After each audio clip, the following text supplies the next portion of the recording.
నమస్కారం ఏపీ10 న్యూస్కి స్వాగతం.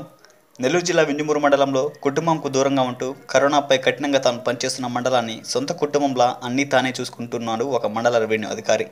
నెల్లూరు జిల్లా వింజమూరు మండలం తహసీల్దార్ ఎంవికే సుధాకర్ రావు వచ్చి కొంతకాలమైనా గుర్తుండేలా కాలంతో పాటు పోటీపడి పనిచేస్తూ ప్రతి ఒక్కరికి కరోనా వైరస్ రాకుండా ఎలాంటి జాగ్రత్తలు తీసుకోవాలో తెలియపరుస్తూ, అదేవిధంగా కఠినంగా ట్రాఫిక్ ఆంక్షలు పెడుతూ, ఆపద కాలంలో అన్నార్తుల ఆకలి తీరుస్తూ, దాతలకు తనదైన గుర్తింపిస్తూ, ఎక్కువ మంది దాతలని సేవా భావం వైపు మరల్చి వేలాది సంఖ్యలో మాస్కులు, నిత్యావసర సరుకులు పంపిణీ కార్యక్రమం చేపట్టారు. తను పనిచేస్తున్న మండలంలో ఏ ఒక్క కుటుంబం పశువులతో ఉండకూడదనే ఉద్దేశంతో, అదేవిధంగా కరోనా వైరస్ పాజిటివ్ అనే పదం తన మండలంలో వినపడకూడదనే దృక్పథంతో అన్ని విభాగాలను సమన్వయం చేసుకుంటూ రేయి పగలు తేడా లేకుండా మండలానికి ఒక రక్షణ కవచంలా మారారు. ఆయన పనిని చూసి పట్టణ ప్రజలు లాక్డౌన్ని కొన్ని రోజుల ముందే దేవుడి రూపంలో సుధాకర్ రావు వచ్చారంటూ తమ కోసం వచ్చారని హర్షధ్వానాలు తెలియజేస్తున్నారు.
వీడియో మీకు నచ్చినట్లయితే లైక్ బటన్ క్లిక్ చేయండి. మరిన్ని వీడియోలను పొందడానికి దయచేసి సబ్స్క్రైబ్ చేయండి.